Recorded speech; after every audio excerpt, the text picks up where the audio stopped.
Hi guys. Where do we start? Where do we start? Manchester City 2, Manchester United 1. We are top of the league. We have exposed Jose. Pep isn't a fraud, and it feels beautiful. It is awesome.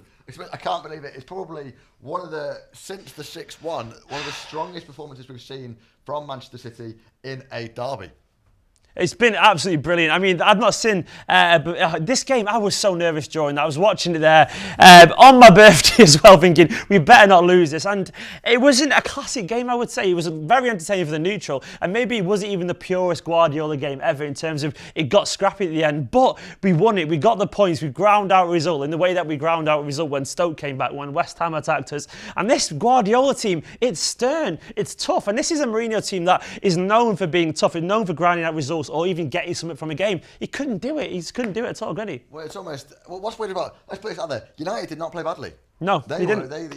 All right, they weren't awesome. They weren't the best that they can be, but they did not play badly. It's probably the best 11 that they could put out, and we took it apart. We had a couple of moments. The first bit of the second half, we looked a little bit shaky, but by and large, better team. All around good news. And without Gundogan, without Company, without Aguero, it very easily end the season we could be saying they're our best central defender, best central midfielder, and by far best striker. All those weren't there. These were our excuses that were meant to be made, but we don't even need to make them. 3 of our very best players there weren't involved, and it feels really sweet because this is a team that is going to get better. Leroy Sané will get sharper. Gundogan, will come in. Company, Aguero, Silva, De Bruyne, these will adapt to the system better. And this team is learning, and we still look like we can take on all comers. 6 wins now from 6 games, plenty of goals scored, and it's just going from new high to a new high at the moment. I absolutely love it. Let's talk about the 2 players that came in, because there were 2 big changes to the side. I think the first one we'll talk about is a little bit easier. Kelechi Iheanacho. Yep. What a young player. We talk about him incessantly on this channel, but he came in, he didn't look too fazed by playing in front of admittedly a massive stadium. Millions of people watching around the world. He just got on with it. He took his goal well. Nice instinctive finish, but it set up De Bruyne as well. Flicked on for De Bruyne as well. Assist and a goal after everyone said we missed Aguero. I don't think he maybe was as good as Aguero can be, obviously not, but an assist and a goal. Aguero wouldn't even make that assist. He's not tall enough to reach the header, so fair play to him for putting himself about. He pressed really hard from the front. His composure and his clinicism to finish that goal, that isn't as easy as people think it would be. I mean, you should score it, but it isn't easy because that flies back after you at the post in front of 70,000 people. The world's pressure on your shoulders. It'd be very easy to scuff that against the bar or even wide, but he didn't because he's an instinctive, clinical, natural footballer. And Kelechi, mate, if you're watching, I love you. Let's talk about the other player who came into the team then, Claudio Bravo. Tough day at the office. Yeah, I genuinely wouldn't have thrown him into the team for his first ever game at Old Trafford in a derby, in the most viewed game in history of all time. I think any player would feel the pressure a little bit there. And maybe he was up against a team that knew better than most, with Mourinho, how to kind of counter that. And they pressed very well. His distribution in general is obviously good. You can tell that. 1 or 2 moments where maybe it looks like he was about to be caught out, but he didn't give it away. But that cross, he did flap it, unfortunately. But it's early days, and we won. No damage was done, and I'm willing to give him the time. I mean, I think you've summed it up there quite nicely. I thought you had a difficult day. And personally, I know it's in hindsight, but genuinely, I was a bit more like, let's keep Caballero and maybe give Bravo the Champions League game on Tuesday night to get more into the rhythm. I would agree with that as well. And I think Caballero has played well.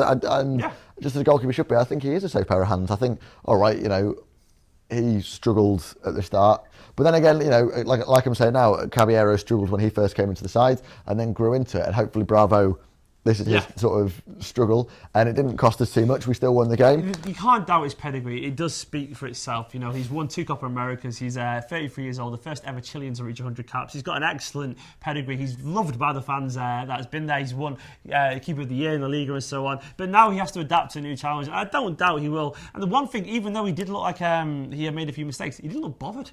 He actually didn't look bothered. He looks like he's like, oh, it's football. I'll get over it. But yeah, I mean, so when, Alex, this is the question, when is Pep going to be exposed? Well, I don't know, because he wasn't exposed at West Ham and he wasn't exposed at Stoke, and if anything, he exposed Mourinho. So I just, when is this mask going to come off? I don't know. It's almost like he's a world-class manager with an ability to really motivate his players and react to the game during it, really adapt to the situation. It's almost like he knows what he's doing, and he is undoubtedly in the top 2 or 3, if not the best manager in the world football. And he chose City, and he's taken us to a new level, and I absolutely love it because I'm bored of hearing this nonsense about how he's had it easy. Well, I tell you what, he hasn't had it easy. He's made Kolarov good. He was terrible last year. He hasn't got the best squad he's ever had, but he's still making it look like the best team in the league at the moment. And this is without even half of his players that he wants involved yet. The likes of Gundogan hasn't played. Sane's had half a game. Bravo's had 1 game. Gabriel Jesus, Moreno, Zinchenko, all these signings he's made, they're not even involved yet because they're not there. It's only Stones really and Lito that have come in, and he's got us looking like a new team, hasn't he? Yeah, certainly. It feels the revolution is on, and I don't think anyone thought it'd happen this quickly. I've got this beautiful flag. I'm getting this going because, come on, City, we are top of the league. I've got my birthday hat because I am 31 years old today. My girlfriend made it, and I'm absolutely buzzing. It's going to be excellent. Get in the comments, Blues. What do you make of it? How good does that feel? Alex, sum it up in a few words for us. Oh man, it just feels unbelievable. There's nothing that is that it's hard to put into words. Nothing quite summarises how a Derby Day victory feels. But over to you in the comments. Let's see if you can let us know how you feel. Were you happy with it? Should it have been 3-1? De Bruyne hit the post. We had chances. There's arguably a shout for half a chance for a penalty in there somewhere. Let us know what you think. If you enjoyed it, if you enjoyed the game, you know what? It's the Derby. We've just beaten United. If that isn't worth a like, I don't know what it is. Football's all about, isn't it? But I think Stephen's going to go off into town just to go and have a little calm down, I think. But if anything, to calm down, yeah. But that's what we're off to now. But you should be subscribing to BlueMoonRisingTV if you're not already. We'll see you next time, Blues. There's going to be a tail end that we need to trim, and you're all probably watching this. So it's me and Alex hugging. Oh, mate. Yeah, we'll have to trim this video in a minute, and you're all going to... It's better than us staring awkwardly at the camera when we have to do the live.